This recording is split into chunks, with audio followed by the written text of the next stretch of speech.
Bon, comment il va, mon Julien? Eh ben ça va et toi? Ouais, t'as passé un bon week-end? Oui, bah, excellent. on a passé un bon d'ailleurs. Oui, bon, on vous rencontrera sur Telegram. Bon, c'est la traversée du désert un petit peu. Ouais, bah il faut marcher un petit peu, hein. C'est mode Mandalorian style. Alors, traversée du désert, ça veut pas dire qu'il va rien se passer. Non. Mais on va essayer un petit peu de vous assoiffer, quoi. Voilà, là c'est un petit peu le côté les émotions qui doivent. Exactement. En tout cas, bonjour et bienvenue chez Tonton Crypto. Bienvenue mes amis. Toujours moi Julien pour les fondamentaux. Et Alex côté technique. Et bienvenue. Donc, on vous encourage à nous suivre, à liker si vous aimez nos vidéos, à vous abonner, vous ratez rien. Et nous, ça nous aide à être mieux Ça fait référencés. toujours bien plaisir, en tout cas. Et on va attaquer direct par quoi cette semaine? Alors, le petit menu du jour. Alors, bon, il y a plusieurs choses. Traversée du désert, ça on en a parlé, surtout l'Inde. L'Inde, ouais. L'Inde qui commence à prendre un petit peu de puissance. Je sais pas si vous l'avez vu venir ou en a entendu parler. L'Inde, en ce moment, a repris la présidence du G20. On en parle juste après, ça va être chaud. BlackRock, alors bon, bah Oui. voilà, hein, Ouais, ça y est, ça cache plus. on en est où, Ça cache plus. qu'est-ce qu'ils font, etc. Et alors BTC, hein, Voilà, vu qu'on varie quasiment peu, il n'y a plus rien, il n'y a plus d'exchange, enfin c'est assez vide. Est-ce que c'est voulu? Tout ça, on vous explique voilà. ça tout de suite. Eh ben, on c'est parti. attaque, c'est parti.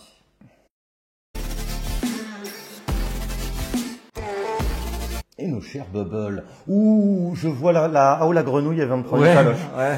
Crazy Frog, là. Ouais, La 18,9. Moi, j'ai même pas envie d'en parler, Bon, vous bref, savez en ce tout qu'on cas, pense. voilà, vous avez vu la semaine comme nous. Donc, Ça varie. Vu que le Bitcoin est dans un range, les alt aussi, on s'attend un petit peu, moi de mon côté, à ce qu'elle performe un petit peu. On a vu, pour moi, qu'il y a beaucoup de Bitcoin qui ont été vendus pour acheter un petit peu d'alt. Ça reste assez timide, mais il y a quelque chose qui se passe. Bon, on va voir. En tout cas, rien de fondamental, des hausses qui corrigent les baisses la semaine dernière. Et inversement. Et inversement. Ceux qui ont trop perdu remontent forcément. Et on attaque direct par le sujet, moi qui me tenait à cœur cette semaine, à savoir l'Inde qui a pris la présidence du G20. Bon, déjà, faut rappeler, hein, l'Inde, ça va devenir bientôt le plus grand pays du monde où il y a le plus de personnes. Ouais. Voilà, il y a un business florissant, font partie des BRICS. Et Exactement. là, ils prennent la tête du chef. Oh, Colin, chérie. Ah non, ma chérie m'avait dit de pas faire des blagues. Voilà. Donc, c'est Monsieur Modi, le Premier ministre indien. Voilà, de son prénom c'est Narendra, je vais mettre l'entraîner, Narendra Modi. Eh bien, en fait, il n'est pas maudit pour nous. Nous, il est plutôt béni, le garçon. Blague, super, génial. Ah, on fait ce qu'on peut, c'est bien. Ouais, c'est bien, c'est bien. Non, mais soyons sérieux 2 minutes. En fait, ce qui est super intéressant, c'est qu'en fait, lui, il a quand même, il évolue dans un écosystème très crypto-friendly. Alors, il va pas bien sûr s'afficher en disant les cryptos, ouais, machin, on va faire des scams ou quoi que ce soit. Non, en gros, il veut unifier un peu comme le secteur aéronautique, parce que c'est vrai que c'est compliqué. Ah, il y en a un qui lève les restrictions, l'autre qui les remet. Ouais. C'est vrai que pour le business, on va dire mondial, c'est pas très. Il est très blockchain. Il aime le principe de la blockchain. Il veut développer ça. Il a une économie qui est florissante sur les nouvelles technologies. Donc, bien sûr, tout ce qui tourne autour de la crypto-monnaie. Il veut absolument pas être emmerdé, ça c'est nos propres mots à nous. Bien sûr, vous doutez qu'un président du G20 et de l'Inde n'utilise pas ces termes-là. Mais bon, il a fait comprendre à l'ancien président, à savoir Manu Macron, que lui, ça allait être différent. Il fallait plus traiter la crypto-monnaie juste pour avoir peur d'une stabilité financière, mais plutôt pour enrichir son économie. Plus large sur toute l'économie numérique. Et donc là, c'est vraiment une locomotive. On vous parle pas du Kazakhstan ou du Kyrgyzstan qui a mis 3 guichets automatiques où tu peux retirer du Bitcoin. Non, là, on parle c'est quand même un petit peu plus massif. Ouais. Puis il a du pouvoir. Puis on voit que les BRICS prennent de plus en plus de pouvoir face au dollar, aux États-Unis. Il va falloir voir ça, même sur les réserves de pétrole, etc. Ça peut changer la donne. Ceux qui ont raté, là, il y avait le grand rendez-vous des BRICS, hein, et on voit que les BRICS réunissent et fédèrent de plus en plus de monde, et qui sont en train de prendre quand même un ascendant qui commence à faire peur vraiment au bloc américain, hein, avec tout le continent. On a le Brésil, on a le Golfe, on a l'Inde, Chine, enfin c'est pas n'importe qui. Puis l'Argentine qui s'est rajoutée derrière. Donc on a quand même plusieurs pays qui sont déjà crypto-friendly et qui pèsent lourd dans l'économie mondiale. Donc voilà, la torpeur n'est pas si noire. Il y a quand même de jolis tunnels avec une belle embellie qui nous attend en sortie du tunnel. Tenez bon, craquez pas. Je vous assure que on n'est pas très loin d'avoir quelque chose de sympa qui se passe. D'ailleurs, dans les choses plus ou moins sympathiques. Alors voilà, déjà on va expliquer un petit peu. Donc BlackRock, donc en fait aujourd'hui, ça devient le plus grand mineur. C'est le plus grand mineur, c'est le plus riche de la planète. En manière, on va dire, en dollars. Donc le côté positif, c'est que le bonhomme, s'il s'y met dans le Bitcoin, c'est que bien sûr, sur une vision long terme, Ils ne comptent pas partir demain. ils comptent pas partir demain et ils se mettraient pas sur un asset qui pense défectueux ou qui pense attaquable. Donc oui, ce point-là est très très positif. Alors c'est vrai qu'on nous a souvent posé la question, mais pourquoi que Bitcoin, pas tous les autres assets? Souvent le Bitcoin, vous le verrez toujours dans 10 ans, certains autres potentiellement pas. Ça veut pas dire qu'il va pas c'est celui qui est décentralisé à l'extrême. Ça veut dire qu'aujourd'hui personne ne peut le contrôler, personne ne peut l'arrêter. Donc c'est aussi pour ça que BlackRock va dessus. Mais attendez, BlackRock a fait des demandes d'ETF Ether. Je vous l'avais dit, on avait devancé la demande. Rappelez-vous pour ceux qui nous suivent.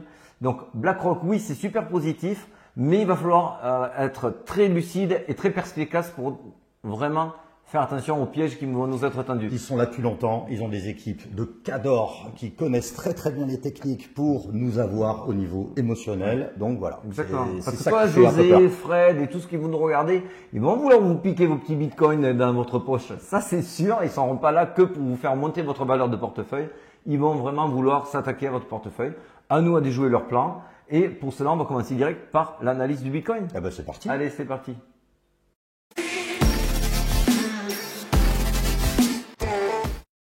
Ah, nos chers Fred Ripaud. Frédéric, au petit point positif, tu nous expliques ce que Ouais, c'est. alors c'est très simple, c'est le coffre-fort Des États-Unis. des États-Unis. Donc grosso modo, quand vous voyez l'argent donc qui est là, qui est stocké, on va dire dans un coffre-fort où il y en a de moins en moins, forcément, c'est que ça part dans les assets à risque et autres. Comme l'a très bien dit mon Julien, on ne veut pas voir des stocks énormes dans les coffres-forts comme ici où c'est tout en haut. On veut voir une décrue, on veut voir l'argent sortir du coffre-fort pour venir dans nos assets favoris. Donc il faut qu'il y ait une décrue de cet argent-là pour qu'on puisse avoir notre Total 3 qui remonte, aussi l'impression de stablecoin qui remonte, etc. Voilà. Donc forcément, ça dépend de ça. Donc ça c'est positif. Autre point positif, je vous le montre de suite. Alors, C'est pas mal ça.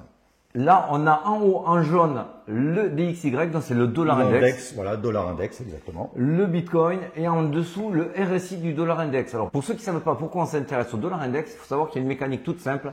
Qui corrobore tout de suite avec le Bitcoin. Exactement, puisque le Bitcoin est coté face au dollar. Donc, si le dollar perd en valeur, le Bitcoin, mécaniquement, sans rien faire, monte. Et pourquoi on s'intéresse au RSI? Le RSI, lui, montre les zones où il est trop suracheté et où il est trop survendu. Donc, c'est des zones où il ne peut pas y rester in vita aeternam parce que j'avais envie de faire un peu de latin aujourd'hui. Et bam, c'est gratuit. C'est le seul truc que je suis en latin. Donc, pour être clair et succinct, en fait, on voit que quand on est en surachat sur le dollar index, ce qui était le cas ici en mars, fin février, on voit en suivant, le dollar index sort de sa zone de surachat et donc on voit une décrue, ce qui fait amorcer automatiquement une hausse du BTC. Alors bien sûr, tu vas me dire, c'est tout de suite. Ah non, il y a quand même un lag, voilà, un décalage. Il y a une latence. Je vous la refais comme pour le H-Ribbon. Les H-Ribbon, quand on vous a dit la pastille bleue, tout le monde croyait qu'on était en train de dire c'est all-in qu'il faut faire le lendemain. Non, on avait bien expliqué que c'était des graphiques sur plusieurs semaines et que c'était une tendance générale sur le H-Rate. D'ailleurs, le H-Rate qui prend des records. On vous l'a pas mis aujourd'hui, mais on est dans des sommets de dingue. Et le H-Rate, quand il est super haut, le Bitcoin, normalement, va pas tarder aussi à le suivre. Mais pas tarder veut pas dire demain. Attention. Exactement, parce que là on est encore, là on met à peu près 2-3 semaines. En gros 17 jours, on a regardé. Une fois qu'on sort de la zone de surachat, il faut compter 2 à 3 semaines pour voir vraiment le Bitcoin redémarrer.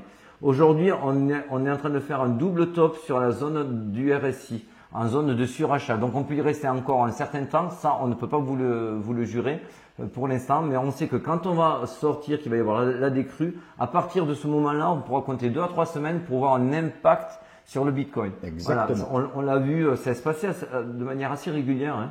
Je vous le redis. Début octobre, voilà. Il faut vraiment attendre encore un petit peu une résolution. Exactement, je vous le redis parce qu'il y a quand même à chaque fois des jambes baissières à la sortie du RSI avant que la hausse soit amorcée.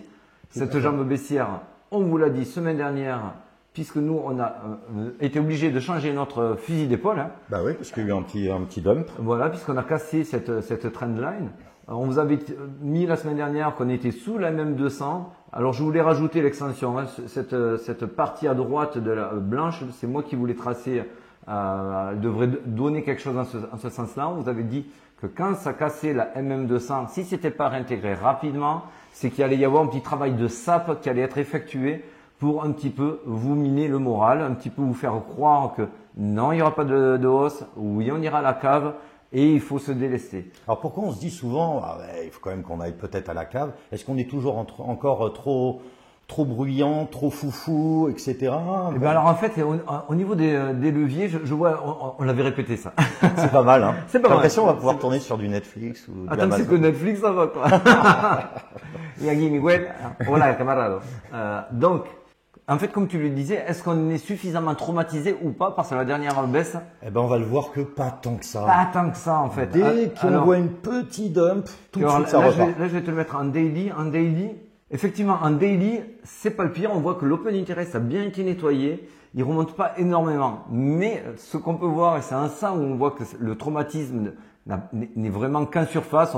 La croûte est en train de sécher et on a envie de repartir. De repartir, parce qu'en fait, c'est pas des grosses liquidations, c'est pas des, et on veut tout de suite. Il y a eu des belles liquidations, mais liquidations. le traumatisme n'a pas été assez profond et assez long. On le voit là, je vous l'ai mis en 1 heure. Dès que le Bitcoin remonte un petit signe de légère hausse, on parle repart en levier. de 200 points, hein, c'est rien, hein, c'est peanuts. Et on voit que ça repart très fort sur les leviers. Donc effectivement, les gens sont prêts à croire que ça repart à la hausse très facilement. Et en ça, je pense que pour ça, les big whales, les composite man vont mettre une petite. Et c'est surtout ce qu'on disait même par rapport à, tout à l'heure à BlackRock, quand on disait que c'est des experts en trading, des experts en gestion de fonds, etc. Forcément, ils le voient, ce que nous voyons aussi dans le fond. C'est un petit peu cette jambe baissière que je vous mets ici. Hein. Voilà, effectivement, il va falloir descendre en dessous des 25 000 pour traumatiser un peu plus les gens, s'y installer, leur faire croire qu'on ne va pas remonter. Comme il nous l'avait montré la semaine dernière. Institutionnel FX. FX, avec l'accent magnifique. En fait, ils vont tellement vous traumatiser que quand on n'en voudra plus, ça sera à ce moment-là Voilà. que ça remontera. Exactement. Donc, pour moi, il faudra s'installer en dessous des 25 000 pour que les gens commencent à titrer. Ça y est, 20 000, 15 000, 12 000. Et quand on aura ça et que l'on aura un fear qui se rapproche de l'extrême fear, là, à ce moment-là, ils pourront arriver avec leur grande valise. Pour l'instant, on n'en est pas là. On en est même encore un petit peu loin, malheureusement. Hein, malheureusement. Attention, hein, nous, on est les premiers à invalider. De toute façon, c'est pas grave. Si ça monte, t'es content? Alors, bien sûr, on sera ravis de se tromper, croyez-nous. Et si ça baisse, on recharge. Si ça baisse, vous êtes prévenus et qu'on rechargera parce que nous, on sait où c'est qu'on en est. On est sur de la manipulation. Ici aussi, ça c'est Stock Money Lizard qu'il a publié. En fait, il nous fait une jolie comparaison très flatteuse où on voit qu'effectivement, après le halving, il y a des gros pumps. Super. Alors moi, ce graphique, je vous l'ai sorti parce que j'avais pas le temps et j'avais la flemme de le refaire. Mais moi, je voulais vous le montrer surtout pour deux choses. En 2012-2016, on ne voit pas vraiment de piège baissier et c'est normal.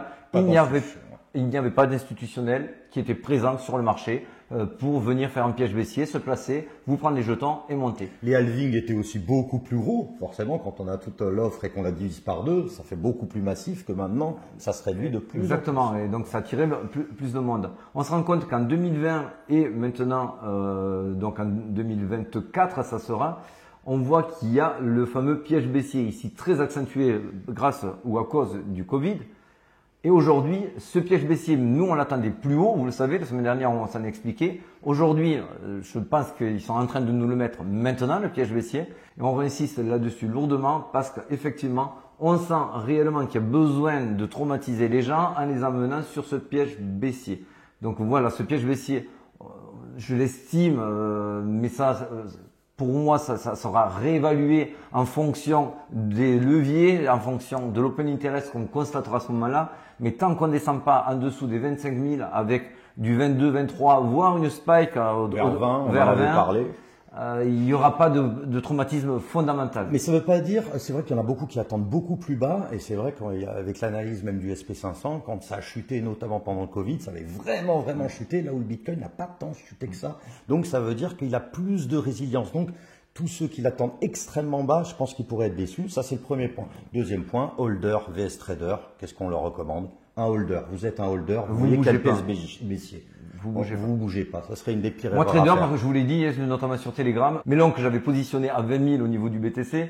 Bon, quand j'ai vu qu'on sortait de notre plan, je les ai coupés et je les repositionnerai 24, 22, 20, sans aucun problème, sans aucun état d'âme. Même si ça baisse à 18, sans aucun état d'âme. parce que le marché repartira quand la majorité pensera qu'on va en dessous, qu'on va refaire un bottom. Voilà, je peux pas être plus clair. C'est notre avis. On a un esprit contrarien. Désolé par rapport à cela. On s'attend effectivement à ce qu'il y ait des hausses et des baisses. Notamment, on s'était quitté semaine dernière en vous expliquant que ça pouvait monter, faire un petit pump et un dump, mais le sens n'était pas déterminé. On pouvait faire un dump ou un pump parce qu'il y avait vraiment du monde à sortir et au nord et au sud et c'était à peu près les mêmes quantités, la même volumétrie. Donc on a eu où effectivement, si on revient en intraday, on a eu d'abord le dump ici, puis le pump. Donc on est vraiment dans ce qu'on vous avait dit au niveau de l'intraday. Voilà, donc on est dans la dump zone là, des dump zone, c'est-à-dire la zone à idiot où il n'y a rien. C'est le désert, c'est pour ça qu'on avait titré la traversée du désert. La traversée du désert. Parce que là, on est au milieu de nulle part. De nulle part, voilà, dans des méandres. Donc voilà, c'est très compliqué et moi je ne conseille absolument pas de prendre des trades sur le Bitcoin à cette hauteur-là. On va attendre qu'il touche le range supérieur ou le range inférieur. Et là, de prendre des positions. Voilà. Et on n'aura que ces miettes à se mettre sous la dent. Il faudra attendre ensuite une donnée catalysante, soit pour partir au nord, soit que les grosses whales et les composite man qui drivent le marché, donc la smart money, décident que c'est le bon moment pour nous remettre une petite jambe baissière, nous traumatiser avant de repartir un petit peu à la hausse. Et d'ailleurs, on va finir avec l'actualité. Voilà, l'actualité un peu macro. Alors, qu'est-ce que c'est Popo. Notre ami Powell, en fait, lui, bon, mais comme d'hab, et comme attendu, on vous l'avait marqué sur Twitter, légère hausse, gros dump. C'est quoi? Légère hausse, dump, c'est ce qui s'est passé. Donc, pas de surprise. Lui, il pouvait pas faire un discours de fou. Il annonce que très certainement, pour lutter contre l'inflation, il y aura des hausses supplémentaires. Ces hausses supplémentaires, on les voit sur les mois novembre et décembre. Ouais. Et là, ça peut être sympa à jouer parce qu'en fait, là, on voit que pour l'instant, il y en a la moitié qui pense qu'il y aura une hausse, l'autre moitié non. Donc, il peut y avoir en effet une surprise. Et quand il y aura une surprise, il y aura de l'argent à se faire, il y aura vraiment de beaux moves à faire. En attendant d'avoir ces décisions-là, la prochaine décision de la Fed, c'est le 20 septembre pour les taux. D'ici là, on a le PCE, voilà, le chômage. On a le PCE, le chômage. Donc, juste pour vous donner deux, trois petits réflexes rapides. Un chômage qui baisse, un PCE qui monte, c'est l'augmentation du dollar index. Donc, ça veut dire une politique monétaire plus difficile. Si le PCE baisse et le chômage qui monte, c'est parfait pour le Bitcoin. Point barre. Voilà, sur ce, vous avez nos plans, vous savez ce qu'on va faire cette semaine, on va attendre et on va essayer de boire pendant cette traversée du désert quand même. Ouais, voilà. Faut s'hydrater un petit peu. Ouais, et s'hydrater bien, hein, pas comme vendredi. Hein. Non. Allez, ciao les amis. À très vite. Ciao.